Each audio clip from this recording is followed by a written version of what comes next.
music.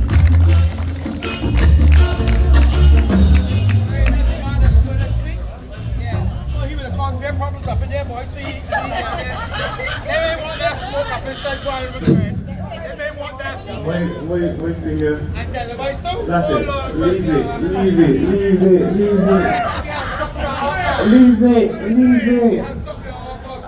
Leave it. I would before I get to that point, I want to go to his point. This has been happening to me since I was 13 years old. I was trying to speak in Parliament for a time I was 13 years old. And I never got a chance. So this ain't nothing new. Let us leave that where it is. This is about the people of Barbados. It's not about an individual. You know what I mean? We already have. I gotta learn this word past a cadre. I gotta learn that word. A cadre of capable speakers and warriors, political warriors. That he passed me himself, keep moving. Janine was here. She's a wonderful speaker. And I can't call everyone name. I'm appreciative to you. But good afternoon to those that do not know me. My name is Theirry Gittens. I'm Theirry Gittens. I am a computer science student at the University of West Indies. Now, the great Marcus Garvey said, and I'm going to paraphrase. And I learned this from my mentor Mamba. Most people don't know the Mamba's my mentor.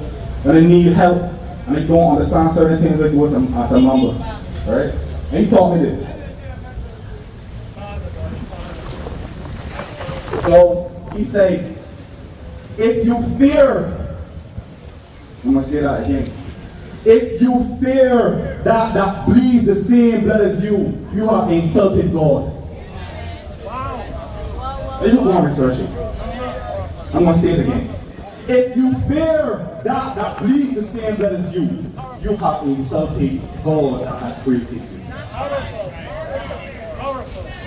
We cannot live in fear. And I feel elated to see the people here today. Not as a matter of fear, but a matter of strength. Last week I said, and I have a vision, I have a dream that this whole spirit fill up.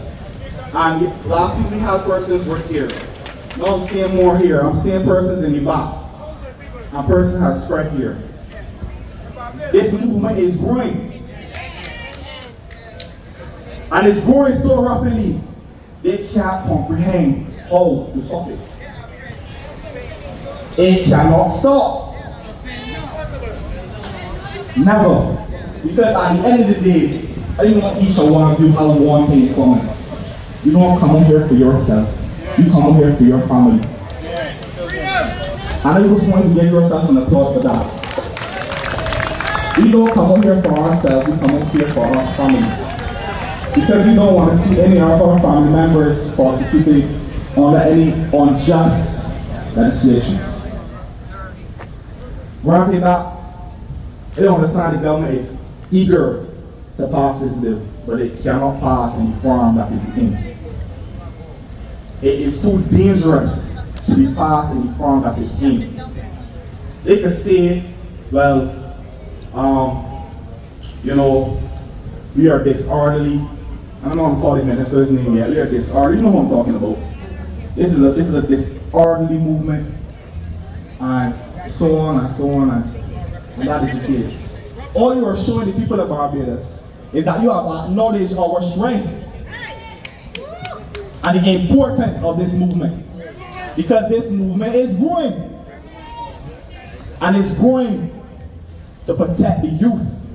It is growing to protect our families. It is growing to empower our people. And when I speak about empowerment, I speak about possibility of jobs, not just talking about the jobs. I speak about bills that are passed in the favor of poor people. I want that to sink in. Now the minister and P. Moore mentioned that persons must read this bill, or even go to, I'm using me paraphrasing, she can correct me if she wants. Read the bill, or go to a person that can explain to them, given that they're speaking about that. But what we want to see in this country is not the ministers and the political class saying, oh, this movement is trying to mislead people. Well, let this I don't want to say that. This movement is not misleading people. But to educate the people, we must have constitutional schooling. Not in the schools, but in the communities. That, yes, we have the lawyers and they will go into the courts and they will argue our cases. But when they come to my friend here and they make a mistake, I say, no, that is a matter of vagueness. I understand the legal terms. Because it is not this movement that is misleading people, it is them. And I urge you, when people educate yourselves, don't wait on them to tell you what's right or wrong. And on that note, I move on to the youth. Or you can tell me when I time this up. Now this bill, it needs to be put up. A better bill must be put in place. First of all, agree with me, having a cybercrime bill, we need it. It is, as a cybercrime person, not a cybercrime person, I'm correction, but a computer science person with certain expertise, novice work with persons in cyber security, right? There's something called deepfakes. There's something called phishing. What these things are is that I can be here speaking and someone can take my image and put me in a whole other environment. And I know none of you will realize that it is not me. They can have me cursing, they can have me doing all types of things. That is dangerous. Agree? Good. That should be in the bill. Banning deepfakes. In Indonesia, the Popular Party used deepfakes to convince the youth to vote for them. And they are backing in government. 1 more minute, Mr. Theirry. Apologies. So I said that to say this. We must not allow this bill to pass in its form, but we must, in our own way, create a bill. Even if we have to write the letter, everyone with their views, what should be changed. Because they may have 10 people that spoke in Parliament, but then every one of us gives our point and write to them. Consistently, they must hear us. We cannot fight this battle alone. We say we are not afraid, but strength comes when we move together. Together, we are strong. So when you leave here today, I want you to read the bill. If you don't understand certain things, you'll have Mr. Franklin's number, you have my number, you have Marcy's number, and you can get lawyers to talk to you. And you can read the bill and understand it, and you get your own perspective. And we are going to send them our views on this bill and what must be changed. And I will share my view. Now I don't agree with the whole putting anxiety. If I say something to you that is insulting, egregious, and so on, it is an offense. Because you feel anxiety, you feel ridicule, etc. Law is not an emotional thing. It is something that is supposed to be just. Justice is not based on the one person's perspective. It has to be equal. Agree? Good.